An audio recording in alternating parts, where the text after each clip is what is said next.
नमस्कार दोस्तों, स्वागत है आपका हमारे YouTube चैनल जीके ट्रैकर पे। देखिए फ्रेंड्स, आज की इस वीडियो में हम बात करेंगे जो हमारी एक सीरीज़ है उत्तराखंड रिवीजन सीरीज़, जिसके अंदर हम पूरे उत्तराखंड का क्विक रिवीजन कर रहे हैं। ये जो पूरी सीरीज़ है आपके एग्ज़ाम के ऊपर बेस्ड है, यानी कि अगर आपका एग्ज़ाम नज़दीक है और आपको अपने पूरे उत्तराखंड का रिवीजन करना है तो आपके लिए ये सीरीज़ बेस्ट है, क्योंकि यहाँ पर हम जो रिवीजन कर रहे हैं बिल्कुल टू द पॉइंट होता है। शॉर्ट नोट्स के माध्यम से पूरे उत्तराखंड का रिवीजन हम इस सीरीज़ के अंदर करते हैं। अभी तक इस सीरीज़ के 10 पार्ट आ चुके हैं। आज हमारा यह इस सीरीज़ का 11वां पार्ट है और आज की इस वीडियो में हम जो उत्तराखंड की सांस्कृतिक तत्व हैं, जिसमें आपके लोक कला आ जाती है, शिल्पकला आ जाती है और चित्रकला आ जाती है, यहाँ से प्रश्न बनते हैं, तो इनको हम आज के इस वीडियो में कवर करेंगे। टू द पॉइंट पढ़ेंगे, शॉर्ट नोट के माध्यम से हम इसको अपना रिवीजन करेंगे। तो चलिए फ्रेंड्स, आज की इस वीडियो को शुरू करते हैं। सबसे पहले बात करेंगे लोक चित्र या लोक कला की। पहला पॉइंट है, शुभ अवसरों पर देहरी को लीपना या सजावट करना क्या कहलाता है। तो शुभ अवसरों पर देहरी पर जो लीपा जाता है या जो उसे सजाया जाता है उसे एपण कहा जाता है। ठीक है, यह क्वेश्चन पेपर में पूछा जा चुका है, तो आपको ध्यान रखना है। एपण की बात करें तो इसके अन्य नाम भी हैं। एपण को रंगोली भी कहा जाता है। रंगोली इसे महाराष्ट्र में कहा जाता है। ठीक है, इसको अल्पना भी कहा जाता है। अल्पना नाम इसे बंगाल में कहा जाता है। तो पॉइंट ध्यान रखना, एपण को महाराष्ट्र में क्या कहते हैं? रंगोली। बंगाल में क्या कहते हैं? अल्पना। ठीक है, ये दोनों ही इसी के अन्य नाम हैं। किससे लीपा जाता है? तो इसको बिस्वार से लीपा जाता है। बिस्वार क्या होता है? तो देखिए, चावल का जो चावल को पीस कर घोल बनाया जाता है उसे ही बिस्वार कहते हैं और उसी से इसकी सजावट या इसको लीपा जाता है। ठीक है, चलिए नेक्स्ट है आपका, त्यौहार और मांगलिक अवसरों पर पिसे चावल व रंगों से बनाए जाते हैं। कौन से चित्र बनाए जाते हैं पिसे हुए चावल और रंगों से मिला करके? तो इन चित्रों को थापा चित्र कहा जाता है। ये पॉइंट भी आपको ध्यान रखना है।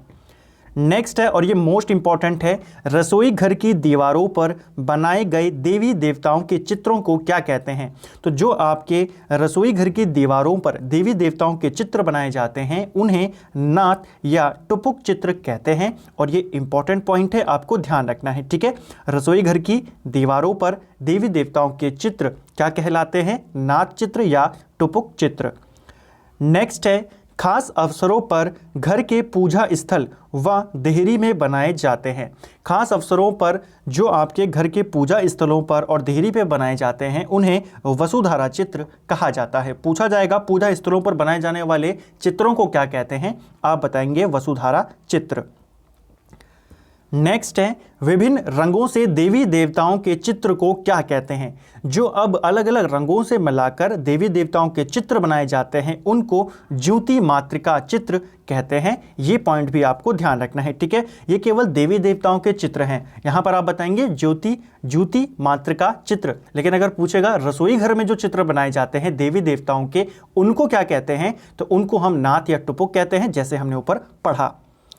नेक्स्ट है, कागज दरवाजों पर ब्रश या उंगली के माध्यम से बनाए जाते हैं तो उन चित्रों को प्रकीर्ण चित्र कहा जाता है। इंपॉर्टेंट पॉइंट यहाँ पर यह है, आपको पूछेगा किस प्रकार के चित्रों को उंगली के माध्यमों से बनाया जाता है या हाथ के माध्यम से बनाया जाता है, उन चित्रों को प्रकीर्ण चित्र कहते हैं। आपको सीधे पूछेगा कि उंगलियों के माध्यम से बनाए जाने वाले चित्रों को क्या कहा जाता है? ऐसे चित्रों को प्रकीर्ण चित्र कहा जाता है। ठीक है, हाथ से भी इनको बना दिया जाता है, हाथ से ही छापा वहाँ पे लगा दिया जाता है, तो वो जो छाप होता है उसे ही हम प्रकीर्ण चित्र कहते हैं। ठीक है, चलिए ये कुछ इंपॉर्टेंट चित्र थे। अब यहाँ पे अन्य जो प्रमुख चित्रांकन हैं इनके बारे में पढ़ेंगे। कौन कौन से चित्र हैं, कहाँ पर इनको बनाया जाता है।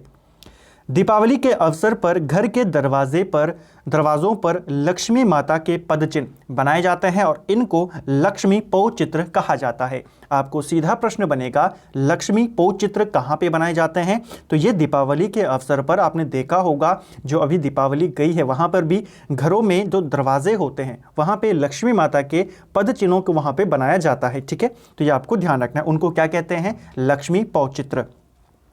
आरती की थाली पर क्या बनाए जाते हैं? तो आरती की थाली पर जो उसको सजाया जाता है वो होता है आपका शैली। आपको पूछा जाएगा आरती की थाली पर बनाई जाती है इनमें से कौन सी चित्र या उनको सजावट को क्या कहते हैं? तो वो है आपका शैली। इसी प्रकार शुभ कार्य में बुरी आत्माओं से रक्षा के लिए जो वहां पे चित्र बनाए जाते हैं उनको शैयु चित्र कहा जाता है। ठीक है। प्रवेश द्वार पर चिपकाने के लिए, तो प्रवेश द्वार के ऊपर जो आप चिपकाते हैं या जो चित्र वहां पे होते हैं उनको मवाली कहा जाता है। तो ये कुछ इंपॉर्टेंट पॉइंट है, कुछ इनकी लोकेशन है, आपको ध्यान रखना है। आरती की थाली पर शैली है, शुभ कार्य में बुरी आत्माओं से रक्षा के लिए तो वहां पर आपका शैयु होगा, और प्रवेश द्वार पर जो चिपकाए जाते हैं उनको मवाली कहा जाता है। इसके अलावा जो मंडप होता है, मंडप पर भी चित्र बनाए जाते हैं, उन चित्र को खोड़िया कहा जाता है। ठीक है। मंडप पे जो चित्र होते हैं उसको खोड़िया कहा जाता है। इसके अलावा जो शरीर के ऊपर टैटू आदि गुदाया जाता है, देवी देवताओं के जो टैटू बनाए जाते हैं उनको गाजा कहते हैं। ठीक है। गाजा या सिंपल भाषा में उनको गोदना कहा जाता है, वैसे अगर पूछे तो उनको गाजा कहा जाता है। ठीक है। ये कुछ इंपॉर्टेंट चित्र आपके हैं जो आपको याद रखना है कौन से हैं, कहां पर बनाए जाते हैं। ठीक है। तो ये थी उत्तराखंड की लोक कला, लोक चित्र। अब चलेंगे जो इंपॉर्टेंट है शिल्पकला के बारे में। सबसे पहले बात करते हैं जो इंपॉर्टेंट पॉइंट है, और ये पॉइंट पेपर में पूछा जा चुका है। देखिए शिल्पकला की बात करते हैं। सबसे पहले काष्ठ शिल्प। काष्ठ शिल्प से संबंधित कौन सी जनजाति है? यह क्वेश्चन पेपर में पूछा गया है कि कौन सी जनजाति काष्ठ शिल्प में निपुण है। तो काष्ठ शिल्प के कार्य से जुड़ी है, काष्ठ शिल्प में निपुण है राजी जनजाति। क्योंकि राजी जनजाति आप जानते हैं वनों में निवास करते हैं, वनों का राजा इनको कहा जाता है, और ये जो काष्ठ शिल्प है इसमें निपुण होते हैं। ठीक है। तो ये पॉइंट आपको याद रखना है। इसके अलावा जो दूसरा पॉइंट है, कालीन उद्योग के लिए प्रसिद्ध है। तो कौन सी ऐसी जगह हैं उत्तराखंड में जो कालीन उद्योग के लिए प्रसिद्ध हैं? तो वो है आपका पिथौरागढ़। पिथौरागढ़ के अंदर धारचूला और मुनस्यारी जो हैं ये आपके कालीन उद्योग के लिए प्रसिद्ध हैं। तो ये चीज़ें आपको ध्यान रखनी है। नेक्स्ट है, यह क्वेश्चन भी आई थिंक पूछा जा चुका है, मिट्टी से बनी देवी देवताओं के रंग बिरंगी मूर्तियां क्या कहलाती हैं? तो मिट्टी से बनी जो देवी देवताओं की रंग बिरंगी मूर्तियां होती हैं, इन मूर्तियों को डिकारे या डिकरा कहा जाता है। इस पॉइंट को आपको ध्यान रखना है, मोस्ट इंपॉर्टेंट पॉइंट है। मैंने जो नोट्स बनाए हैं बिल्कुल टू द पॉइंट बनाए हैं ताकि एग्जाम से पहले आपका क्विक रिवीजन हो सके। तो इसको ध्यान रखना, जो आपके देवी देवताओं की रंग बिरंगी मूर्तियां होती हैं उन मूर्तियों को डिकारे या डिकरा कहा जाता है। स्थानीय भाषा में चमड़े का कार्य करने वालों को क्या कहते हैं? यह भी इंपॉर्टेंट पॉइंट है। तो देखिए जो स्थानीय भाषा में चमड़े का कार्य करने वाले होते हैं, चमड़े के कार्य करने वालों को बड़ाई या शार्की कहा जाता है। या आपको उल्टा भी पूछ सकता है, आपको क्वेश्चन दे देगा बड़ाई या शार्की क्या होते हैं या कौन होते हैं। तो चमड़े का कार्य करने वाले ही आपके बड़ाई या शार्की होते हैं। तो इस चीज़ को आपको ध्यान रखना है। ठीक है। चलिए अब बात करेंगे, ये हमने बात करी यहाँ पे शिल्प के बारे में। अब मूर्ति शिल्प की तरफ चलेंगे। हमने यहाँ पे काष्ठ शिल्प को देखा, उसके अलावा हमने यहाँ पे जो आपका कालीन उद्योग, इनसे रिलेटेड कुछ बातों को हमने जो इंपॉर्टेंट पॉइंट्स थे उनको देखा।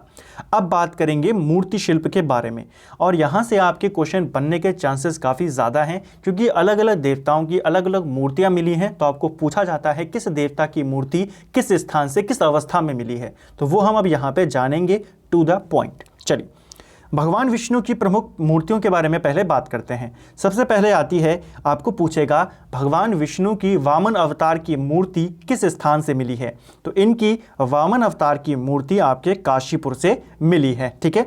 वामन अवतार भगवान विष्णु के 5वें अवतार थे। ठीक, तो कहाँ से मिली है? काशीपुर से। दूसरा पॉइंट है, विष्णु भगवान की जो शेष शयन मूर्ति है ये कहाँ से मिली है? तो ये आपके द्वाराहाट और बैजनाथ में स्थित है। ठीक है, स्थित है या मिली है एक ही चीज़ है। आपको बस ऐसा पूछा जाएगा कि विष्णु भगवान की शेष शयन मूर्ति कहाँ पर है? तो ये आपके द्वाराहाट और बैजनाथ में स्थित है। ठीक है। इसके अलावा विष्णु भगवान की जो खड़ी प्रतिमा है वो कहाँ से मिली है? तो वो आपके देवलगढ़ में स्थित है। तो कुछ इंपॉर्टेंट पॉइंट्स, भगवान विष्णु की ये 3 प्रमुख मूर्तियाँ ये आपको ध्यान रखनी है। वामन अवतार पूछेंगे तो काशीपुर, शेष शयन मूर्ति अगर पूछी जाएगी तो ये आपके द्वाराहाट और बैजनाथ में है, और खड़ी प्रतिमा इनकी देवलगढ़ में स्थित है। नेक्स्ट है यहाँ पे गणेश जी की मूर्तियाँ। गणेश जी की मूर्तियाँ भी काफ़ी जगहों से यहाँ पे मिली है और अलग अलग अवस्थाओं में मिली है, तो आपको वो याद रखना है। सबसे पहले नृत्य करते हुए गणपति की मूर्ति कहाँ से मिली है, तो इनकी मूर्ति नृत्य करते हुए ये जोशी मठ से मिली है। ठीक है, गणपति जी की विशिष्ट मूर्ति कहाँ से मिली है, तो इनकी जो विशेष मूर्ति मिली है, विशिष्ट मूर्ति, ये इंपॉर्टेंट है, ये लाखा मंडल से मिली है। इस मूर्ति के अंदर विशिष्ट क्या है, तो देखिए यह मूर्ति, सबसे पहला पॉइंट आपको यहाँ से पूछा जाता है कि इस मूर्ति के ऊपर दक्षिण प्रभाव देखने को मिलता है। ठीक है, दक्षिण भारत का जो प्रभाव है वो इस मूर्ति पर देखने को मिलता है। आपको क्वेश्चन बनेगा इनमें से किस जगह से मिली गणपति जी की मूर्ति पर दक्षिण का प्रभाव देखने को मिलता है, तो वो है आपकी लाखा मंडल की मूर्ति।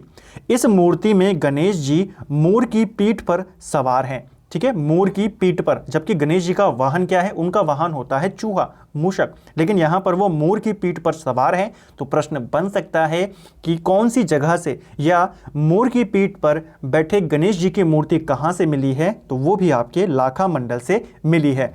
इसके अलावा वो मोर के ऊपर बैठे हुए हैं, उनके दोनों ओर मोर हैं।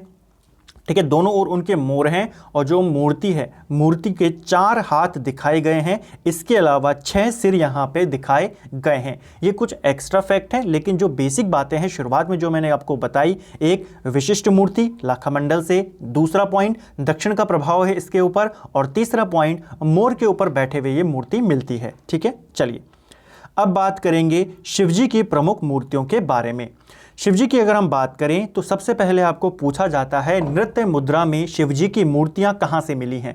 तो डांस करते हुए जो शिवजी की मूर्तियां यहां पे मिली हैं, उनकी नृत्य करते हुई, तो ये आपके जागेश्वर का एक मंदिर है, नटराज मंदिर, और जो आपका गोपेश्वर में है गोपेश्वर मंदिर, वहां से शिवजी की नृत्य करती हुई मूर्तियां मिली हैं। तो ये दोनों जगह आपको याद रखना है। ठीक है, जागेश्वर से और गोपेश्वर से। वज्रासन मुद्रा में कहां से मिली है, तो वज्रासन मुद्रा में शिवजी की मूर्ति जो केदारनाथ का द्वार पट्टिका है वहां पर मिली है। ठीक है, वहां पर इनको नृत्य करते हुए दिखाया गया है। वीर्यासन मुद्रा की बात करें तो इस मुद्रा में शिवजी की मूर्ति बैजनाथ से मिली है, और संहारक के रूप में शिवजी की मूर्ति लाखा मंडल से मिली है। और ये सबसे ज़्यादा इंपॉर्टेंट पॉइंट है जो आपको ध्यान रखना है। ठीक है, शिवजी की संहारक के रूप में मूर्ति कहाँ से मिली है, तो ये लाखा मंडल से मिली है। इस मूर्ति का जो आकार है ये धनुष के आकार की मूर्ति है, और इस मूर्ति में शिवजी के 8 भुजाएं दिखाई गई हैं। आपको पूछेगा लाखा मंडल से मिली हुई जो शिवजी की मूर्ति है उसका आकार कैसा है या किस मुद्रा में है वहां पे, तो धनुष आकार की वो वहां पे मूर्ति है। ठीक है, और 8 भुजाएं उनकी यहां पे दिखाई गई हैं। चलिए इसके बाद बात करेंगे दुर्गा देवी की मूर्तियों के बारे में। तो इनकी मूर्तियां कहां से मिली हैं, तो देखिए दुर्गा देवी की जो खड़ी मूर्ति है ये आपके बैजनाथ संग्रहालय में है, और इसके अलावा जो इनकी सिंह वाहिनी मूर्ति है यानी कि शेर के ऊपर बैठी हुई मूर्ति, ये कहां से मिली है, तो ये आपके जागेश्वर और काली मठ से मिली हैं। तो ये 2 पॉइंट्स हैं जो आपको याद रखना है, पूछे जा सकते हैं। हालांकि उतने ज़्यादा चांसेस नहीं है कि इतना डिटेल में जाएगा, लेकिन ये सारे जो नोट्स हैं आपके मुख्यतः परीक्षा वाणी के ऊपर बेस्ड हैं, और यहाँ से आपके ज़्यादा प्रश्न बनते हैं, डिटेल में भी बन सकते हैं। इसीलिए मैंने सारी चीज़ें सिस्टम के यहाँ पे सिस्टमेटिक रूप से यहाँ पे सारी चीज़ें लिखी हैं, ताकि आपको रिविज़न करने में आसानी हो, समझने में चीज़ों को आसानी हो। तो पढ़ना आपको सब कुछ पड़ेगा, क्या आता है वो आपको एग्जामिनर पे छोड़ना पड़ेगा। चलिए आगे चलते हैं। नेक्स्ट है महिषासुर मर्दिनी की मूर्ति कहाँ से मिली है। महिषासुर मर्दिनी के रूप में जो यह मूर्ति यहाँ से मिली है ये आपके चंबा से मिली है। ठीक है, महिषासुर मर्दिनी की मूर्ति कहाँ से मिली है। ठीक है, महिषासुर मर्दिनी की भी एक मूर्ति मिली है। यह मूर्ति आपकी शक्ति रंभा देवी का एक रूप है, और यह मूर्ति आपके चंबा से मिली है। ठीक है, तो ये आपको ध्यान रखना, आपको पूछेगा महिषासुर मर्दिनी की मूर्ति कहाँ से मिली है, तो चंबा से मिली है। ठीक है, चलिए अब यहाँ पे हम बात करेंगे जो मांगलिक मूर्ति शिल्प है इसके बारे में। यहाँ पर भी आपके 3 पॉइंट हैं, 2 पॉइंट हैं, ये आपको पूछे जाते हैं। तो चलिए पहले इनको देख लेते हैं। सबसे पहला पॉइंट है नंदा अष्टमी के पर्व पर केले के तने को काटकर बनाई जाती हैं कौन सी मूर्तियां, तो ये हैं आपकी नंदा सुनंदा की मूर्तियां। सीधा पूछेगा नंदा अष्टमी के पर्व पर नंदा सुनंदा की मूर्तियां किससे बनाई जाती हैं? तो केले के तने को काटकर बनाई जाती हैं। तो इस पॉइंट को ध्यान रखना है, ठीक है। दूसरा पॉइंट है दीपावली पर गन्ने व नारियल से बनाई जाती हैं लक्ष्मी जी की मूर्तियां। इस क्वेश्चन को भी इस तरीके से पूछेगा कि दीपावली पर लक्ष्मी जी की मूर्तियां किससे बनाई जाती हैं? तो गन्ने और नारियल से बनाई जाती हैं। ये कुछ इंपॉर्टेंट पॉइंट जो आपको ध्यान रखने हैं, ठीक है। अब चलेंगे, ये हमने शिल्पकला के बारे में पढ़ा। शिल्पकला से जुड़े हुए जो भी फैक्ट थे हमने कोशिश करी यहां पर उनको कवर करने की। अब कवर कर देंगे चित्रकला को, ठीक है। चलिए, चित्रकला की बात करें तो उत्तराखंड में अलग अलग समय की चित्रकलाएं हमें मिली हैं। तो सबसे पहले जो प्रागैतिहासिक काल है उस काल की चित्रकलाओं को यहाँ पर देख लेते हैं, ठीक है। चलिए, सबसे पहले लाखो गुफा की बात कर लेते हैं। इसके बारे में हालांकि हम डिटेल में जब हमने आज प्रागैतिहासिक काल पढ़ा था हिस्ट्री, इसी सीरीज के अंदर जब हमने रिवीजन शुरू किया था, हिस्ट्री हमने पूरी पढ़ी है, तो वहाँ पे आपको डिटेल में मिल जाएगा। यहाँ पे शॉर्ट नोट में जल्दी से इसको कवर कर लेते हैं, एक नज़र इस पर हम कर लेते हैं। लाखो गुफा की बात करें तो लाखो गुफा या आपके अल्मोड़ा में है। कौन सी नदी के तट पर है? सुयाल नदी के तट पर है। खोज 1968 में MP जोशी के द्वारा इसकी खोज की गई। यहाँ पे मानव को अकेला या समूह में नृत्य करते हुए दिखाया गया है। पूछा जाएगा, इतना डिटेल में शायद लाखो गुफा के बारे में ना पूछे, यहाँ किस तरीके से दिखाया गया है मनुष्य को, तो आपको फिर भी ध्यान रखना है अकेला और समूह में इसको डांस करते हुए दिखाया गया है। मुख्यतः पूछा जाता है लाखो गुफा कौन से जनपद में है, कौन सी नदी के तट पर है, इसकी खोज किसने करी थी, ठीक है, ये आपको पूछा जाता है। चलिए, दूसरा पॉइंट है लोएथाप। लोएथाप से भी हमें यहाँ के चित्र मिले हैं। लोएथाप भी आपके अल्मोड़ा जनपद में आता है और यहाँ पे मनुष्य को शिकार करते हुए और हाथों में हाथ डालकर डांस करते हुए दिखाया गया है। तो दोनों बात आपको याद रखनी है, मानव को शिकार करते हुए कहाँ के चित्रों में दिखाया है? लोएथाप। हाथों में हाथ डालकर नृत्य करते हुए कहाँ दिखाया गया है? लोएथाप में दिखाया गया है, ठीक है। ग्वारखा गुफा की बात करें तो ग्वारखा गुफा ये आपके चमोली के डुंगरी गांव में स्थित है, ठीक है। गांव पूछा जाता है तो ये आपके चमोली के डुंगरी गांव में स्थित है। नदी पूछेगा तो ये जो आपका गोरखा उडियार है ये आपके अलकनंदा नदी के तट पर स्थित है।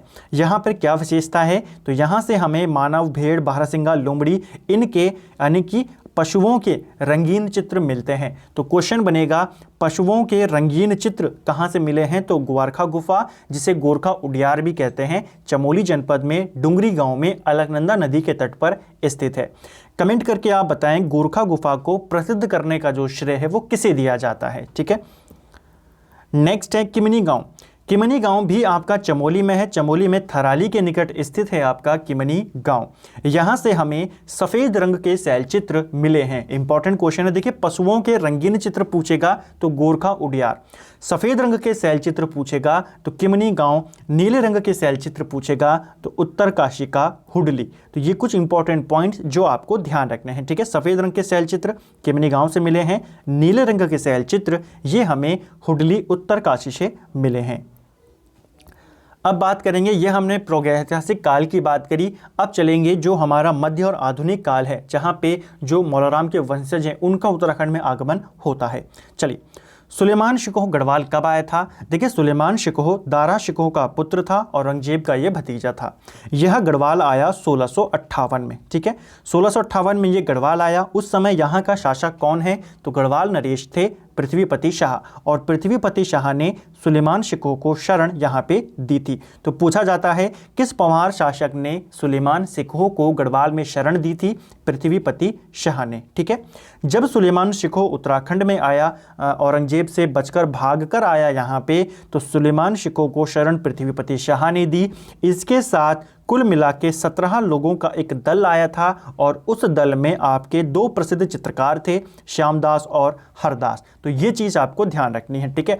कुल कितने लोग आए थे इसके साथ मिलाकर? तो कुल 17 लोगों का ये पूरा दल था, जिसमें 2 प्रसिद्ध चित्रकार थे, श्यामदास और हरदास। श्यामदास प्रसिद्ध चित्रकार और इसका पुत्र था हरदास, ठीक है। चलिए, अब बात करेंगे इन्हीं का वंशज बाद में हुआ मौलाराम। मौलाराम के बारे में बात करते हैं तो मौलाराम के वंश क्रम को हम यहाँ पे देख लेते हैं।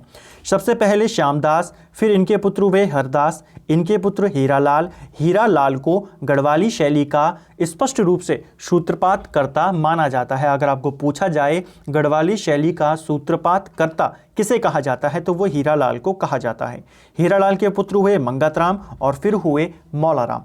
क्वेश्चन बन चुका है कि मौलाराम कौन सी पीढ़ी में हुए, तो ये आपकी 5वीं पीढ़ी में हुए। ठीक है, पहली पीढ़ी, दूसरी, तीसरी, चौथी और 5वीं। तो 5वीं पीढ़ी में हुए मौलाराम। और इनका जो पारिवारिक पेशा था क्या था ये पूछा जा चुका है। तो इनका जो वंशज थे ये आपके सुनार जाति से संबंधित है, या इनका जो पारिवारिक पेशा था ये सुनार का था। ठीक है, चलिए, तो मौलाराम 5वीं पीढ़ी में हुए। अब मौलाराम से जुड़े हुए जो फैक्ट हैं, इनके चित्र हैं, उनको देख लेते हैं। मौलाराम के जन्म की मैं बात करूं तो मौलाराम का जन्म 1743 में श्रीनगर में मौलाराम का जन्म होता है। ठीक है, और मृत्यु कब होती है तो मृत्यु होती है 1833 में। तो आपको दोनों साल याद रखने हैं, जन्म भी और मृत्यु भी। मौलाराम किस पंवार शासक के समकालीन थे तो मौलाराम के समकालीन थे, देखिए, प्रदीप शाह, ललित शाह, जयकृत शाह, प्रद्युमन शाह और सुदर्शन शाह। ये सभी समकालीन थे मौलाराम के। ठीक है, मौलाराम से चित्रकला सीखने टिहरी से श्रीनगर कौन जाते थे तो देखिए, मौलाराम जो थे वो श्रीनगर में ही रहते थे। ठीक है, और जो आपका पंवार वंश था वो श्रीनगर में था, लेकिन अंग्रेज़ों के आने के बाद वो कहाँ चला जाता है, टिहरी में। तो कौन से ऐसे आपके कुंवर थे, पंवार वंश के राजकुमार थे जो मौलाराम से चित्रकला सीखने के लिए श्रीनगर से टिहरी से श्रीनगर जाते थे, तो वो थे आपके कुंवर प्रीतम शाह। पूछा जाता है इनके बारे में। ठीक है, अब यहाँ पे मौलाराम के कुछ प्रमुख चित्र हैं, इनको हम यहाँ पे देख लेते हैं।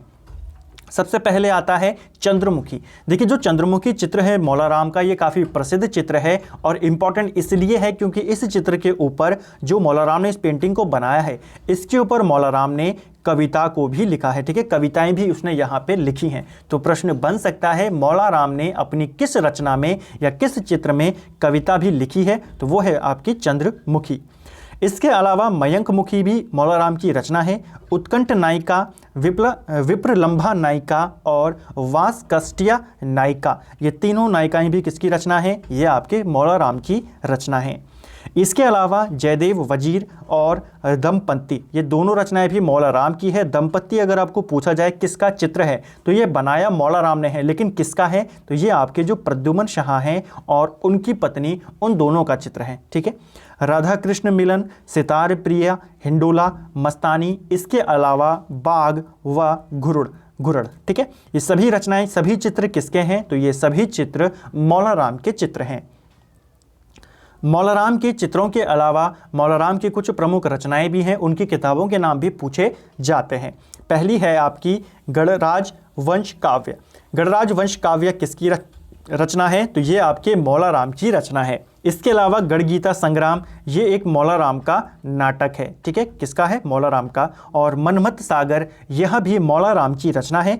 मनमथ सागर को आप मनमथ पंथ से कनेक्ट कर सकते हैं। आप जानते हैं मौलाराम जो था वो मनमथ पंथ को इसने चलाया था। ठीक है, चलिए, तो मनमथ सागर भी किसकी रचना है, ये मौलाराम की रचना है।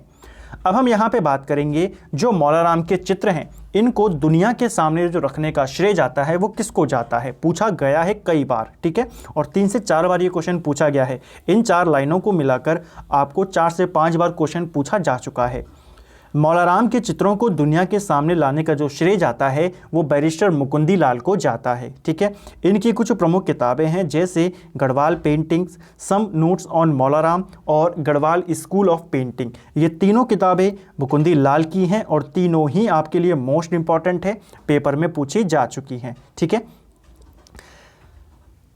इसके अलावा चित्रकला से संबंधित जो आपकी अन्य किताबें हैं उनको भी देख लेते हैं। तो देखिए, एक गढ़वाल पेंटिंग जो है वो बैरिस्टर मुकुंदी लाल की है। इसके अलावा गढ़वाल पेंटिंग एक और है जो कि अंग्रेज़ी में है, यह वी आर्चर के द्वारा लिखी गई है।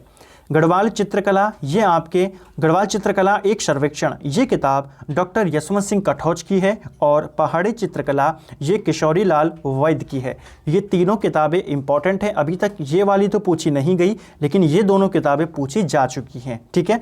इसके अलावा एक और किताब है जो आपको पेपर में देखने को मिली थी एक बार, राजपूत पेंटिंग। ये किसकी किताब है? तो ये कुमार स्वामी की किताब है, ठीक है। गढ़वाल पेंटिंग मुकुंदी लाल, राजपूत पेंटिंग ये आपके जो कुमार स्वामी है उनकी बुक है।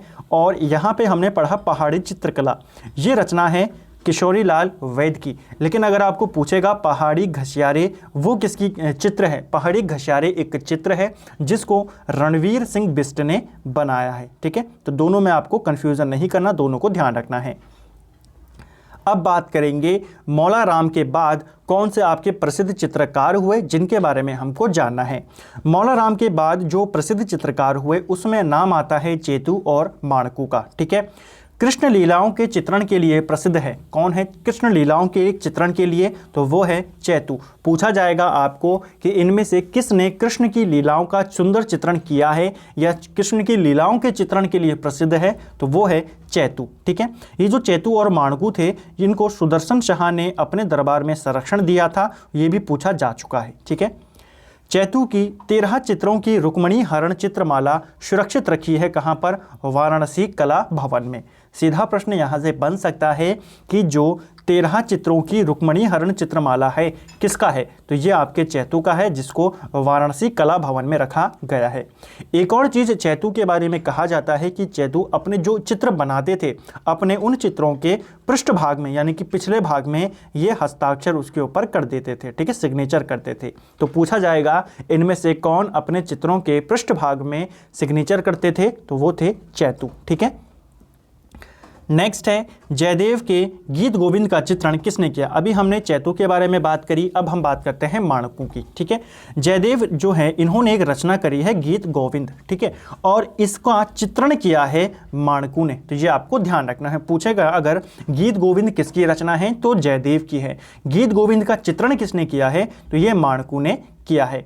इसके अलावा माणकू का भी एक प्रसिद्ध चित्र है। जिस तरीके से चेतू का चित्र है रुक्मणी हरण चित्रमाला, उसी प्रकार माणकू का एक प्रसिद्ध चित्र है, एक रंगीन चित्र है आंख मिचोली। आपको पूछा जाएगा कि जो प्रमुख रंगीन चित्र है आंख मिचोली ये किसका है? तो ये आपके माणकू का चित्र है, ठीक है। तो ये पॉइंट आपको ध्यान रखना है, यहाँ से भी आपका प्रश्न बन सकता है।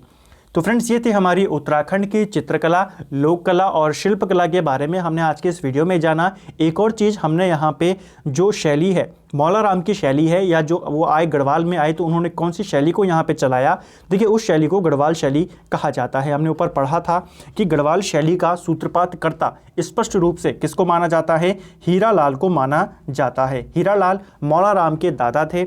इससे पहले अगर और पूरी बात करें, इसको डिटेल में बात करें, जो गढ़वाल शैली है आपकी वो आपकी पहाड़ी शैली का एक हिस्सा है, ठीक है। पहाड़ी शैली की 3 आप बोल सकते हो 3 उसके सोर्सेस हैं, 3 उसके भाग हैं। एक आपकी होती है बसोहली शैली, एक है कांगड़ा शैली और एक है गढ़वाली शैली। ये तीनों ही भाग हैं आपके पहाड़ी शैली के। और एक क्वेश्चन हाल ही में पूछा गया है, अभी कनिष्ठ सहायक वाले एग्ज़ाम में आपको पूछा गया था कि जो पहाड़ी शैली जो गढ़वाली शैली है इसके ऊपर प्रभाव किसका देखने को मिलता है? तो वहाँ पे जो आयोग ने आंसर दिया है वहाँ पर आपको कांगड़ा शैली आंसर दिया है। तो अभी आप इसी को लेकर मान के चलें, कांगड़ा शैली ने यहाँ पे आयोग ने इसका आंसर माना था, ठीक है। तो उत्तराखंड की जो शैली है गढ़वाल शैली, इसके ऊपर कौन सी शैली का ज़्यादा प्रभाव देखने को मिलता है? तो ये है आपकी कांगड़ा शैली। तो इस पॉइंट को भी आपको ध्यान रखना है। और पहाड़ शैली के आपके कितने भाग हैं? 3 भाग हैं, मैंने आपको बताया, बसोहली शैली, इसके अलावा गढ़वाली शैली और कांगड़ा शैली। तो उम्मीद करता हूँ आपको आज की इस वीडियो में काफ़ी कुछ समझ में आया होगा, आपको वीडियो पसंद आया होगा। ये हमारा उत्तराखंड रिवीजन सीरीज़ का पार्ट नंबर 11 था और हमारी कोशिश है कि हम इस तरीके से इस एक सेट को इस तरीके से बना दें कि जब भी आपको उत्तराखंड का रिवीजन करना हो आप उत्तराखंड का क्विक रिवीजन शॉर्ट नोट के माध्यम से अच्छे से समझ कर सकें। तो इस सीरीज़ में अभी तक हमारे 11 पार्ट हो चुके हैं। जल्दी ही पूरे उत्तराखंड का रिवीजन इस सीरीज़ के अंदर कंप्लीट हो जाएगा। अगर आपको आज की वीडियो पसंद आई है, वीडियो को लाइक करें, चैनल पे नए हैं तो सब्सक्राइब करें और साथ ही अपने दोस्तों के साथ शेयर ज़रूर करें और सब्सक्राइब करने के बाद बेल आइकन को ज़रूर प्रेस करें। Thank you friends.